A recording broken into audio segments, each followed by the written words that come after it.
안녕하세요. 위대한 개미의 든든한 동반자 자이언트TV 신유경 기자입니다. 지지부진한 장세에서도 2차전지 소재주만큼은 좋은 흐름을 보이고 있는데요.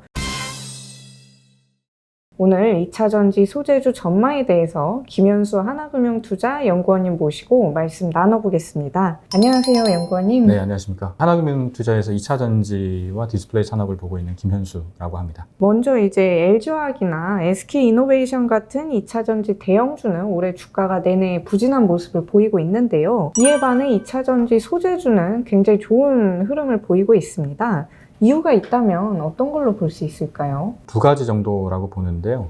올해 들어서 가장 큰 화두가 이 완성차 업체들의 배터리 내재화 이슈였어요. 이게 꼭 올해뿐만이 아니라 작년 하반기부터 이제 테슬라를 시작으로 해서 이런 움직임들이 있었거든요. 완성차 업체들, 테슬라나 폭스바겐 같은 자동차 업체들이 이제 배터리 직접 만들겠다라고 이야기들을 해왔죠. 그렇게 되면 이제 배터리 대형주들, 배터리 셀을 만드는 대형주들 입장에서는 그동안 고객사였던 완성차 업체들이 이제 경쟁사가 되는 거잖아요. 그래서 이에 대한 리스크가 좀 올해 연 내내 대형주들의 주가를 좀 누른 상황이고요. 거기에다가 수익성 이슈가 한 가지 더 있었어요. 소재주들은 지금 영업이익률이 낮은 기업이 보통 한 5에서 8% 정도, 그러니까 한 자릿수대 나오고 있고, 높은 기업들은 20% 이상도 나옵니다. 근데 이제 전기차 배터리를 만드는 셀메이커들 같은 경우는 아직은 마진이 적자예요. 아직 돈을 못 벌고 있죠. 그나마 이제 전기차 배터리 부문만 보면 올해 삼성 SDI가 이제 연간으로 소폭 흑자 전환을 할 걸로 보고 있는데 그 마진율이 그렇게 높지는 않습니다. 한 자릿수 대 초중반 정도요. 이게 지금 아직까지는 돈을 못 벌고 있는 상황이라는 건데, 근데 이제 올해 들어서 이제 좀 흑자 구조로 전환할 걸로 봤는데 아시다시피 최근에 좀 화재 사고가 여러 건 있었죠. 그러면서 이제 충당금이 늘어나면서 이제 비용 이슈가 발생했고요. 그러면서 이제 대형주들의 주가를 좀 누른 상황입니다. 그래서 대형주들이 좀 부진했었던 거는 요 내재화 이슈와 수익성 이슈, 이게 좀 컸고요. 반면에 이제 소재주는 그런 게 없죠. 완성차 업체가 내재화한다라고 해도 소재를 직접 만드는 건 아니고요. 수익성 역시 소재주들은 말씀드린 대로 이미 이제 돈을 벌고 있기 때문에 이제 미래 이제 실적 가시성이 높은 산업에서 이제 미래 실적을 당겨오는데 좀 부담이 없었죠. 그러면 2차전지 업체들보다 소재 업체들이 수익성이 더 높은 이유가 뭔가요? 그동안 소재 기업들은 이제 소형 전지를 포함해서 다양한 전지 산업에 소재를 공급해오면서 이미 이제 표준화된 그 생산 라인을 구축을 해놨죠. 그러니까 소형 전지에 들어가는 양극재나 혹은 소형 전지에 들어가는 동박이나 전기차 배터리에 들어가는 동박이나 양극재나 그 제품 구조가 아주 그렇게 크게 다르진 않습니다. 물론 조금 다르긴 합니다만. 그러다 보니까 이제 그동안 표준화된 라인을 가지고 수익성을 개선시켜 왔었고, 그게 현재도 유지되고 있는 거고요. 반면에 이제 셀메이커들, 대형주, 그러니까 배터리를 만드는 업체들 같은 경우는 그동안 소형전지 위주로 해오긴 했었습니다만, 이제 전기차 배터리는 이제 시작하는 단계잖아요. 그러다 보니까 아직 표준화된 라인을 갖추고 있지 않고, 근본적으로는 그동안 이런 소재 가격 상승, 예를 들어서 니켈이나 코발트 혹은 동구리 가격 상승이 소재 기업들은 판가에 반영이 되는 구조인데요. 대형주들, 그러니까 셀메이커들은 그렇게 사와서 배터리를 만들 때 이 원자재 가격 상승분을 판가에 반영시키지 못하는 구조였어요. 그러니까 완성차 업체들이 원가 상승에 따른 판가 인상을 어셉트 해주지 않았던 거죠. 가격 협상력이 완성차 업체에 있었다는 겁니다. 근데 이제 최근에 좀 바뀌기 시작을 했어요. 그러면서 이제 대형주들도 이제 수익성이 좀 개선되고 있는 건데, 그 전까지는 이 원자재 가격의 상승분을 이 셀메이커들은 판가에 반영시키지 못했었던 게 수익성이 좀 안 좋았었던 가장 큰 요인이라고 볼 수 있습니다. 제가 알기로 2차전지 소재는 크게 양극재, 음극재, 전해질, 분리막 이렇게 네 가지로 구성이 되는 걸로 알고 있는데요. 이 각각의 소재의 특징과 역할이 조금 궁금한데요. 2차전지는 크게 4대 소재로 구성이 되어 있는데요.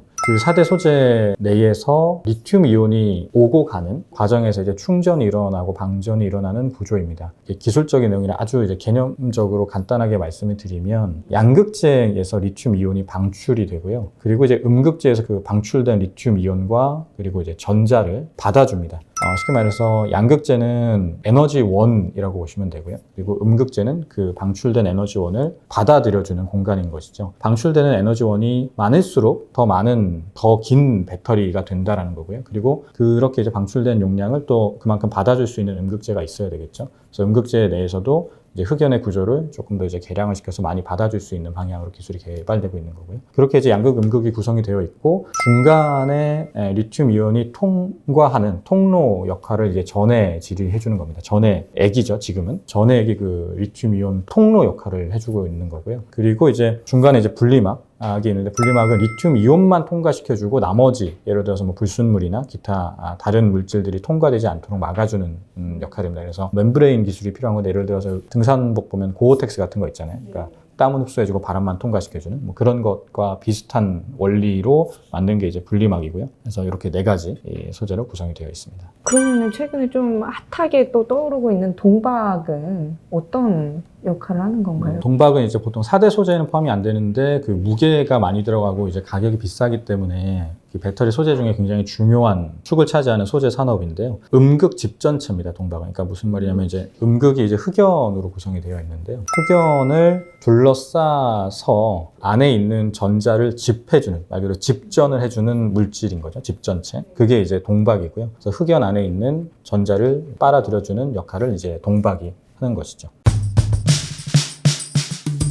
그러면 이 4대 소재 중에서 특히 좀 핵심적인 역할을 하는 소재가 있다면 어떤 걸로 보실까요? 투자자분들도 많이들 이 부분들을 많이 물어보시는데 어떤 한 분야가 딱 핵심적인 역할을 한다라고 보기는 좀 어려워요. 각각의 역할이 다 없으면 뭐 안 되는 물질이니까요. 근데 이제 배터리 산업 성장 단계에서 시기별로 배터리 산업이 좀 더 중시하는 산업이 있겠죠. 예를 들어서 현재 같은 경우는 지금 전기차 시장이 커가는 과정에서 배터리 시장이 주목을 받는 거잖아요. 그러면 이제 전기차로 넘어갈 때 중요한 게 주행거리가 일단 제일 중요할 거고, 그러니까 한번 충전했을 때 몇 킬로까지 가느냐. 근데 이제 주행거리 확장을 하려면 말 그대로 배터리 수명이 길어야 되고, 배터리 수명을 담당하는 게 아까 잠깐 말씀드렸던 것처럼 양극재에 포함되어 있는 물질이 어떻게 구성되느냐에 달려 있는 것이거든요. 그래서 지금은 최근에 이제 양극재 업체들이 조금 더 높은 밸류를 받고 주가가 좋은 이유도 그러한 이유라고 생각을 하는데, 양극재가 현재는 에너지 밀도, 즉 이제 배터리의 용량과 그리고 나아가서는 전기차의 주행거리를 결정하는 데 가장 중요한 역할을 하고 있기 때문에 현재는 양극재가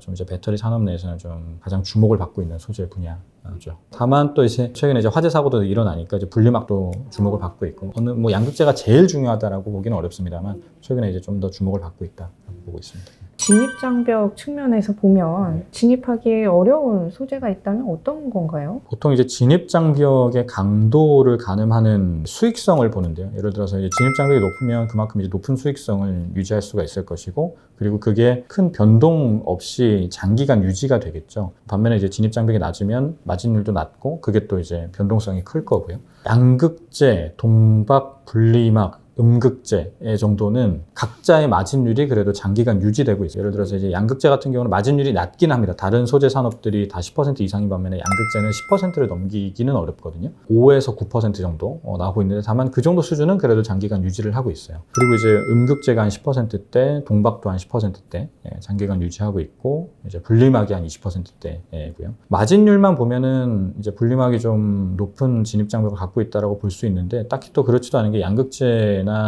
음극재, 동박도 다른 신규 기업들이 진입하기에는 굉장히 이미 이제 업력이 긴 기업들이 상당한 진입장벽을 갖추고 있다라고 보고 있기 때문에 수익성의 그 절대 레벨 자체보다도 이제 그동안의 지속성을 보면 대부분 상당 수준의 진입장벽을 갖추고 있다라고 보고 있고요. 다만 최근까지 전해액 분야는 좀 변동성이 컸어요. 전해액은 이 원재료 가격의 상승분을 판가에 반영시키지 못해 왔거든요. 그러면서 이제 원재료 가격이 상승할 때 수익성이 훼손되는 모습을 자주 보여왔었는데, 근데 이제 여기조차도 이제 아주 최근부터는 판가에 반영을 하기 시작을 했습니다. 3분기부터는. 그래서 여기도 이제 어느 정도 진입장벽을 갖춰 나가고 있다라고 이제 유추하고 있는 거고요. 배터리 산업이 그동안은 소형 전지 안에서 좀 작은 시장에 국한되어 있었기 때문에 규모의 경제를 갖추는데도 좀 한계가 있었지만, 이제 전기차 시장으로 넘어가면서 물량 자체가 워낙 커지다 보니까 선발주자들이 계속해서 규모의 경제를 갖춰 나가면서 가격 경쟁력을 확보하고, 그 과정에서 계속 진입장벽이 구축이 되고 있는 과정이라고 보고 있습니다. 그러면 사실 이제 2차전지 대형주 같은 경우에는 지금 계속 분할 이슈가 떠오르고 있잖아요. 그래서 주가 변동성도 높은 모습인데, 이런 상황에서는 대형주에 투자를 하는 게 좋을지 아니면 2차전지 소재주에 투자하는 게 좋을지 좀 궁금한데요.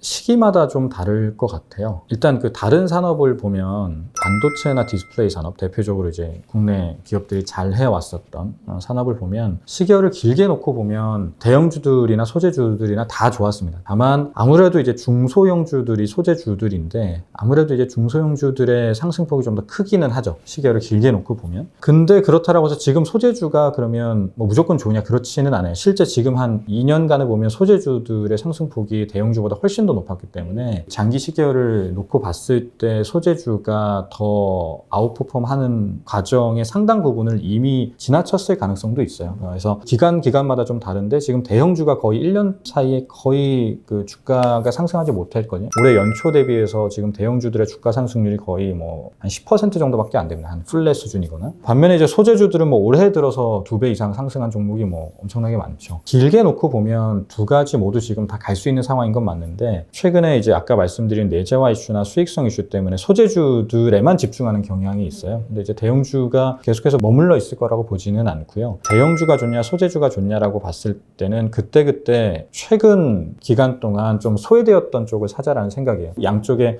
펀더멘털이 심각하게 훼손된 게 아니라면 지금 대형주는 최근에 화재 사고 그리고 내재화 이슈 때문에 시장에서는 좀 펀더멘털이 훼손됐다라고 보는 쪽이 많이 있으시거든요. 근데 지금 내재화 이슈만 보더라도 지금 완성차 업체들이 말하는 내재화라고 하는 게 그 셀메이커들과의 조인트 벤처를 통한 내재화를 의미하는 것이기 때문에 셀메이커가 배제되는 형태로 가지는 않을 거고요. 그리고 이제 수익성 역시 아까 말씀드린 대로 이제 셀메이커들은 그동안 원가 상승분을 판가에 반영시키지 못했지만 최근 들어서는 이제 판가에 반영을 하기 시작을 했기 때문에 수익성도 개선되는 추이에 있습니다. 그래서 2021년 9월, 10월 현 시점에서 보면 대형주가 최근 한 1년간 소재주 대비해서 굉장히 부진했는데요. 지금 산다라고 했으면 저는 대형주도 좋다라고 생각을 하고요. 길게 놓고 보면 사실 소재주나 대형주나 큰 차이는 나타나지 않는 게 과거 산업에서 반복되어 왔었기 때문에 그때그때 소외된 쪽을 사자라는 생각입니다. 장기적으로는 뭐 대형주, 소재주 둘 다 좋지만 소재주가 최근에 굉장히 아웃퍼폼한 상황에서는 대형주에 좀 관심을 가져보는 것도 좋다 이런 네, 말씀이신 그렇죠. 거죠?